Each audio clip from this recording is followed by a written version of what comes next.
बिस्मिल्लाहिर्रहमानिर्रहीम। अस्सलाम वालेकुम। मैं हूं तस्सीर शाही एडवोकेट और आप देख रहे हैं लीगल इश्यूज़। आज जो लीगल इशू डिस्कस करेंगे, इशू ये है कि हमारा जो लीगल सिस्टम है इसके अंदर बड़े अजीब व गरीब किस्म के वर्ड्स यूज़ किए जाते हैं, बड़ी टेक्निकल टर्म्स यूज़ की जाती हैं जो कि आम आदमी को तो कंफ्यूज करती ही हैं। बाज़ दफ़ा वकला को भी देखा है कि वो भी परेशान होते हैं, समझ नहीं आती चीज़ों की। मिसाल के तौर पर देखिए, कभी एप्लीकेशन आप पढ़ें तो एप्लीकेशन के अंदर, उर्दू के अंदर एप्लीकेशन किसी बंदे ने लिखी है। पहली बात है, उर्दू के अंदर एप्लीकेशन उसने लिखनी है, अलाउड है, लिख सकता है, तो किसी हद तक वो आसान महसूस होती है जी। उर्दू के अंदर वकील साहब ने एप्लीकेशन लिखी है या साहिल ने दरख्वास्त जनाब लिख ली है, तो बड़ा हमारी कौमी ज़ुबान है। लेकिन क्या आपने कभी सोचा कि LLB जब हम करते हैं तो लॉ पढ़ाया जाता है, वो सारा अंग्रेज़ी में पढ़ाया जाता है, इंग्लिश लैंग्वेज में पढ़ाया जाता है। दरख्वास्त लिखनी है तो उर्दू में लिख रहे हैं जनाब, तो ये चलता है। और दरख्वास्त उर्दू भी ऐसी जनाब, साइल, हस्बे ज़ैल, अर्ज़ परदाज़ है। अब क्या अर्ज़ परदाज़ का तो 90% से ज़्यादा लोगों को मतलब ही नहीं आता, कंफ्यूज होते हैं कि अर्ज़ परदाज़ है। अब इसने कौन सा ग्रेजुएशन में फ़ारसी पढ़ी हुई है, इसने कौन से अरबिक में कमांड हासिल की हुई है? सिंपल सादा सी उर्दू तो चलो ये पढ़ ले, समझ ले। अंदरी हालात बाला इस्तदा है। अब ये क्या, कौन सी लैंग्वेज है? या तो इसको कोर्स जब करवाते हो उस वक्त आप कहते हो PPC पढ़ो, CRPC पढ़ो, अंग्रेज़ी के अंदर चंद किताबें पढ़ाते हो, चंद सवाल याद किए तो लॉ कर लिया इसने। अब जब फील्ड में आते हैं तो अर्ज़ परदाज़, अंदरी हालात बाला, व्हाट इज़ दिस? तो ये कंफ्यूजिंग है। अगरचे उर्दू में आ जाओ तो फिर भी कंफ्यूजिंग है। अब उधर जाओ, इंग्लिश में जाओ तो उधर भी टेक्निकल टर्म, पिछले 1-2 वीडियोस मैंने इसी बात पे बनाई है कि टर्मिनोलॉजीज़ कुछ यूज़ की जाती हैं। तो ये सिंपल एप्लीकेशन लिखो, उसके अंदर बड़ा अजीबोगरीब होता है। अब साइल, हस्बे ज़ैल, अर्ज़ परदाज़ है। अब इसकी जगह सिंपल अगर लिख दिया जाए, साइल जनाब अर्ज़ गुज़ार है, तो अर्ज़ भी कर सकता है, तो उसमें क्या मज़ाक है? बहरहाल एक टेक्निकल किस्म की और अजीबोगरीब मन बयान के मायान के पता नहीं क्या क्या लिखा होता है, उसको छोड़ें।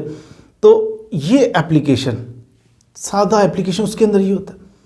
दूसरी चीज़, रेवेन्यू वाली साइड पे आप चले जाएं जनाब, पटवारी, तहसीलदार, उनकी लैंग्वेज कभी कोई रजिस्ट्री आप पढ़ें, अजीबो गरीब उसके अंदर जनाब इंतकाल, फ़र्द, पता नहीं क्या क्या टर्मिनोलॉजीज़, इस पे हुक्म इम्तनाई। कभी सुना आपने? ग्रेजुएशन तक पढ़ा, कभी हुक्म इम्तनाई का लफ्ज़ पढ़ा आपने? कहीं नहीं पढ़ा। तो और ये हमारे पार्ट है, सिस्टम का, निज़ाम का हिस्सा है कि बंदा बाय कर सकता है। कौन सा बंदा जिसने कभी ज़िंदगी में प्रॉपर्टी बाय नहीं करनी, वो अपना घर तो बनाएगा ना। कभी कोई छोटा मोटा ये जायदाद बना ही लेता है बंदा मुश्किल में पढ़ के। अब बनाएगा तो फिर टर्मिनोलॉजी सीखेगा, सुनेगा, समझेगा, पता ही नहीं। बाद में लोग बातें करते हैं, चलो जी ये बड़ा पढ़ा लिखा है, इसे तो पता। अब पढ़ा लिखा क्या है? जब हमारे एजुकेशन सिस्टम के अंदर मुझे वो चीज़ें पढ़ाई नहीं की, तो मैं अब पढ़ा लिखा हूँ या अनपढ़, ये कैसे आप उस चीज़ से कहने वाले? लो जी इतना पढ़ा लिखा, फ़ायदा क्या?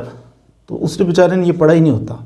खसरा नंबर, खतूनी नंबर और पता नहीं क्या क्या, खेवट नंबर, तो ये हुक्म इम्तनाई नहीं है इसमें, तो काश्तकारान, हकदारान ज़मीन, तो बंदा तो घूम जाता है। सीधा साधा हो कि ये जाना किस तरफ है पता ही नहीं चल रहा। तो ये रेवेन्यू का जनाब अनोखा सा अंदाज, आपको फ़र्द पकड़ा दी जाए ना।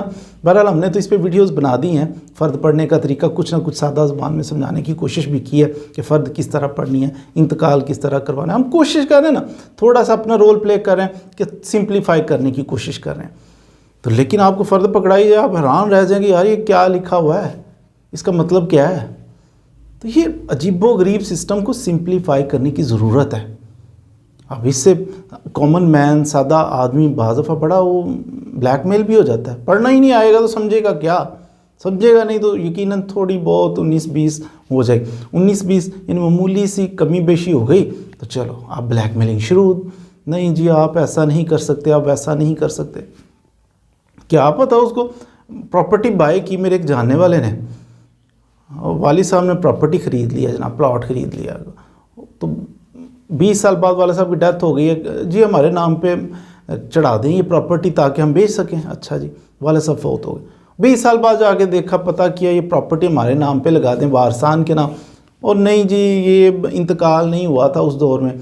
हमने कहा ये इंतकाल का नंबर देखिए, हमारे पास डॉक्यूमेंट्स हैं, उसके ऊपर इंतकाल का नहीं, इंतकाल का नंबर लगा था लेकिन इंतकाल पास नहीं हुआ था। ये क्या बात हुई? इंतकाल का नंबर लग गया, इससे आगे भी कोई पास हो नहीं, पास जलसा आम मुनक़िद हुआ था, तो उसके अंदर जाके तो वो लोग जमा होते हैं, जलसा आम होता है, वेरिफिकेशन होती है, तो फिर पास होता है। तो जलसा आम में पास नहीं, ठीक है। अब्बा जी फौत हो गए हैं, अब 20 साल बाद अब जलसा कहाँ से हम लेके, तो फिर उसने ढेर सारे पैसों की डिमांड की। बहरहाल तो वो जो जानने वाले थे उन्होंने ढेर सारे पैसे दिए, गालिबन 15 लाख रुपया दे के, तो वो जलसा आम उनका क्लियर हुआ। व्हाट इज़ दिस यार? एक बंदा रजिस्ट्री करवा रहा है, उसने रजिस्ट्री करवाई है, फिर जी बड़ी तंबी करें ना, हम कहते हैं इंतकाल ज़रूर करवाना, रजिस्ट्री करवाई है, हो गई रजिस्ट्री, रजिस्ट्रार के रूबरू, ये हमारा सेलर है, ये बायर है, इतने पैसे दिए, ओके, अंगूठे साइन, ये वो फ़ोटो, रजिस्टर हो गई, सफिशेंट है। लेकिन नहीं जी, इंतकाल नहीं कराया है, इंतकाल ज़रूरी है। रजिस्ट्री के बाद इंतकाल भी करवा लिया, नंबर लगा है, ये इंतकाल का नंबर है। कॉमन मैन क्या सेटिस्फाई नहीं हो जाएगा? जी इंतकाल का नंबर है, जाने भला इंतकाल क्या होता है। लेकिन बेचारा जी इंतकाल का नंबर है, लग गया, वो 20 साल बाद फौत भी हो गया है, तो अब जाके पता चला इंतकाल का नंबर तो लगा है, नंबर के बाद इंतकाल पास नहीं हुआ था। छोटी सी चीज़ रह जाए ना, 19-20 का फ़र्क, तो ब्लैकमेलिंग शुरू। ये हमारा सिस्टम है। एजुकेट करना कोई नहीं, हमारी टोटल तालीम जो है ना, एजुकेशन सिस्टम देखें, कहीं आपको बताया इंतकाल क्या होता है, फ़र्द क्या होती है, रजिस्टर हकदारान ज़मीन क्या होता है, हुक्म इम्तनाई क्या, कहीं पढ़ा है तो बता दें? कहीं भी नहीं। हालांकि ये ज़रूरत है। मेरी तो दरख्वास्त है कि ये एजुकेशन सिस्टम के अंदर एक सब्जेक्ट रखना चाहिए, 8वीं के बाद रख लें, एक छोटा सा सब्जेक्ट होना चाहिए कि लॉ का, कानून का, कि मुल्क के अंदर रहते हो तो इसके अंदर कवानीन है कुछ, उन पे अमल दरामद करना है। आप कभी देखिए, आजकल तो बहुत बेहतरी आ गई है, FIR, थाने के अंदर जो FIR होती है ना, उसको पकड़ें, पढ़ने की कोई पढ़ी नहीं जाती, हाथ से लिखी होती है, अजीबो गरीब, गंदी मंदी, पढ़ी। कहते हैं वकील साहब जो है ना, वो बड़ा समझदार वकील साहब है, इसे FIR पढ़नी आती है। एक अंदाज़ होता है पढ़ने का भी, तो कुछ तो बेचारे वो तलफ़ुज़ ही दुरुस्त नहीं ना होता उनका, कुछ समझ ही नहीं आती ये लिखा क्या है। इसी तरह जजेस के आर्डर देखिए, सिविल जजेस के जो हाथ से लिखते हैं ना, तो बस वो ऐसे डॉक्टर तो ऐसे ही बदनाम है।